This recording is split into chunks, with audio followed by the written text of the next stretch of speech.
Welcome back, folks. This week brings us to Psalm 68. Psalm 68, as we continue making our way through the book. Right off the bat, you may notice that Psalm 68 is considerably lengthier than some of the others that we've looked at here recently, the last few Psalms. And overall, Psalm 68 is a bit interesting for its tone.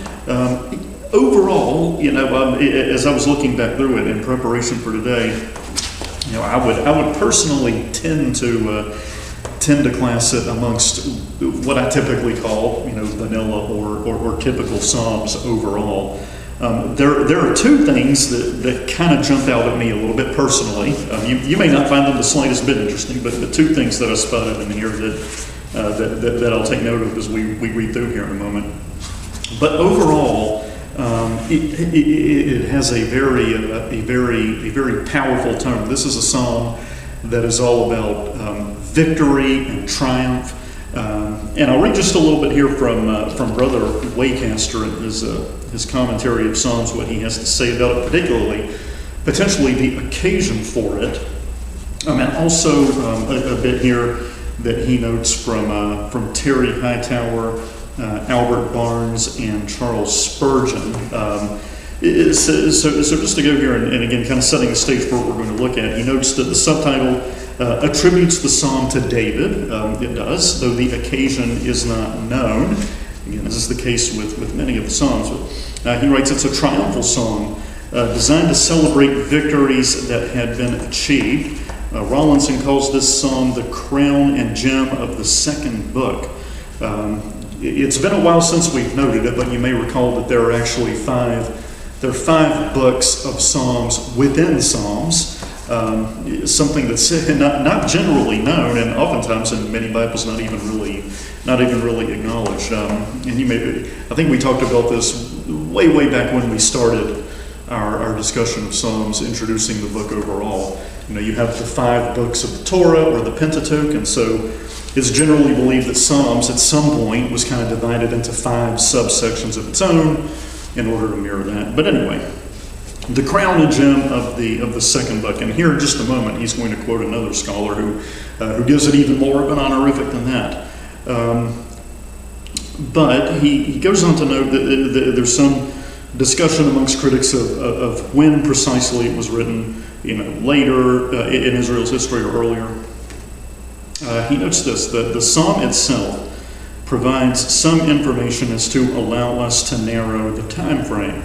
Number one, it was not composed prior to the time of David. Now remember, the superscription itself notes that it's a psalm of David. However, as we've discussed before, those were added later after the fact. It's traditionally attributed. Oftentimes, there's virtually no reason whatsoever to doubt it. So you have that. But also, he notes, aside from that, so it was not composed prior to the time of David because before his time, Jerusalem was not the seat of royal authority, as verse 29 would suggest. Right? So it definitely doesn't come earlier than that. Number 2, it was composed when the nation was one and united, as indicated by verse 27, so that also rules out large swaths of ancient Israel's history. 3, it was composed on some occasion of bringing up the ark and placing it in the holy place, as verses 16, 24, and 25 suggest. Barnes concludes, Albert Barnes, one of the few noted Old Testament commentators who offers a commentary series of the entire Old Testament, Barnes concludes, it was thus written when the ark was brought up from the house of Obed-Edom and placed in the city of David as per 2 Samuel 6:12, an occasion that you may recall we discussed in our Sunday morning Bible class not too far back. This seems to be the most reasonable occasion for the writing of this psalm. Again, it's not definite. We're not told the occasion or the traditional attribution of it, but I agree with them. You read through the psalm, it fits. It definitely fits. It says there's an obvious reference to some procession in the psalm, leading Kaufman to give the title God's Triumphal Procession. We've selected the title God the Victor. Again, you'll notice here in a moment that very very clear theme throughout. But he goes on to say, of this psalm Terry Hightower has written, this psalm can truly be held as the most fiery, most daring, and most powerful which we have in the Psalter. This is where I said a moment ago, you're going to hear even more of an honorific. I mean, here, so Hightower would rank this as, again, the most fiery, the most daring, the most powerful psalm in the book, in all of Psalms. It says, reading it is like riding a boisterous, exhilarating roller coaster of artistic song. So hopefully you'll agree that we're in for a bit of a treat here in just a moment in reading this, and in terms of the language and the power behind it. This is an analysis. Back to Brother Waycaster. He says an analysis of the psalm is most difficult, and will confess our present inability to come to any definite conclusion as to the occasion. Again, he offers some thoughts on it, but it's not impossible to say for sure. We include Spurgeon's analysis as a fair representation of the view that it was written at the carrying up of the Ark of the Temple. So kind of circling back to this, and now this is Spurgeon, another well-known commentator on Psalms in particular. Says, with the words of the first two verses, the ark is uplifted and the procession begins to move. In verses 3 to 6, the godly in the assembly are exhorted to commence their joyous songs, and arguments are added or are adduced to help their joy. Then the glorious march of Jehovah in the wilderness is sung. Verses 7 through 10, his victories in war are celebrated in verses 11 to 14. The joyous shouts are louder as Zion comes into sight, and the ark is borne up the hill, in verse 15 to 19. On the summit of the mount, the priests sing a hymn concerning the Lord's goodness and justice, the safety of his friends, the ruin of his foes, verses 20 to 23. Meanwhile, the procession is described as it winds up the hill, verses 24 to 27. The poet anticipates a time of wider conquest, verses 28 to 31, and concludes with a noble burst of song unto Jehovah. Okay, so with all of that behind us, giving a really solid overview of the psalm, thoughts on when it might have been written, for what occasion. Again, as I said, I tend to agree. Everything you find here fits that occasion of David's bringing the ark into Jerusalem very, very well. Here's an outline that you might use for it. Verses 1 and 2, a prayer. God would arise and scatter his enemies. Very typical for many a psalm. Praise, verses 3 to 6, a call that the people might praise God for his greatness. 7 to 14, a reflection upon the past and what God had done for them in bringing them to the promised land. Verses 15 to 18, a victory is described with God leading captivity captive. 19 to 23, anticipation of future victories as derived from the history of the past. Another fairly common device we find in the Psalms, in which the psalmist kind of reflects upon what God has done, whether it's for the psalmist or Israel, God's people in the past. You've done this in the past. We're confident that you'll do this in the future. Procession, a description of the victory parade, verses 24 to 27. 28 to 31 is anticipation, further anticipation of future victories from the viewpoint of voluntary submission of kings and nations unto God. So this picture that the whole world is going to acknowledge God's greatness and bow down to him. And then praise, 32 to 35, a call unto the nations to sing praise to this God. Okay. So, as I say, what makes this particular psalm unique?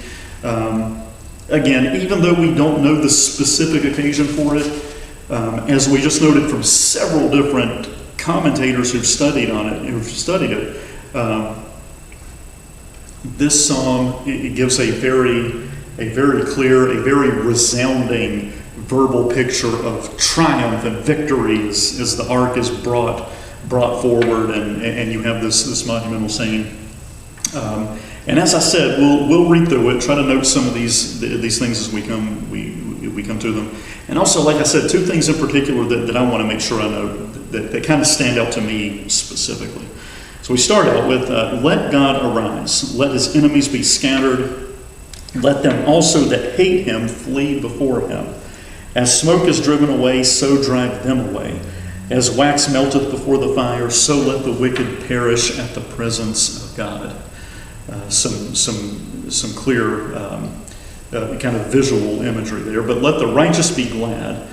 Let them rejoice before God, yea, let them exceedingly rejoice. I try to point it out as we come to it, but for the bazillionth time making our way through Psalms, there are righteous people.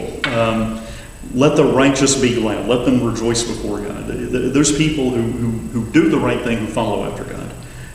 Sing unto God, verse 4. Sing praises to his name. Extol him that rideth upon the heavens by his name, Yah, and rejoice before him. This is one of the two things that I don't want to call out because it's unique. In fact, here in Psalm 68, it's the first time we've come to this. And as I was going back and preparing for it, I actually had to stop and go back and redo some research myself because this is such a rare thing to come across.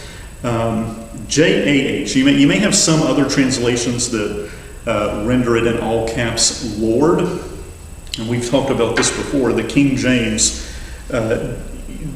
doesn't change it. Normally, the King James does. So we've talked before about the Tetragrammaton, 4 Hebrew letters, which transliterated into English would roughly be YHWH, which is sometimes, granted, I am by no means a scholar of ancient Hebrew, but I know enough to tell you that it's consonants only, right? So you don't have vowels. Later on in its development, you have diacritical marks that are added to help with the traditional pronunciation of the vowels, but you don't have vowels in the language itself. So you have these 4 letters, 4 consonants. No one really knows exactly how it would have been pronounced in ancient times, but it's generally believed to have been something akin to Yahweh. That's how it tends to be pronounced today. And it's also in, what's the word I'm looking for? As you make the shift from Hebrew into Latin, it becomes Jehovah, right? So Yahweh, Jehovah. And Jehovah comes from the German form of Yahweh, where J and Y make the same sound, Yehovah, Yahweh. So translations handle it differently. Generally, when you come to the Tetragrammaton, the King James Version renders it Lord in all caps. So capital L and then a slightly smaller but still capital O-R-D. So when you see Lord in all caps in the King James, it's the Tetragrammaton. It's the formal name of God, Yahweh. The ASV tends to will just say Jehovah. It'll spell the name out, but as Jehovah rather than Yahweh.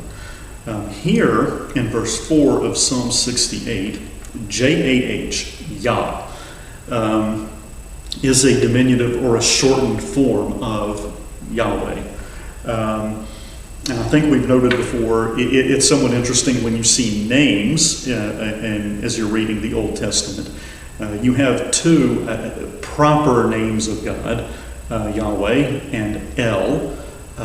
And you can see in many ancient Israelite names, if God is somehow alluded to in the meaning of the name, if you have a name that ends with El, El is the form of God being used there. So Israel, Ruel, Penuel, Bethel.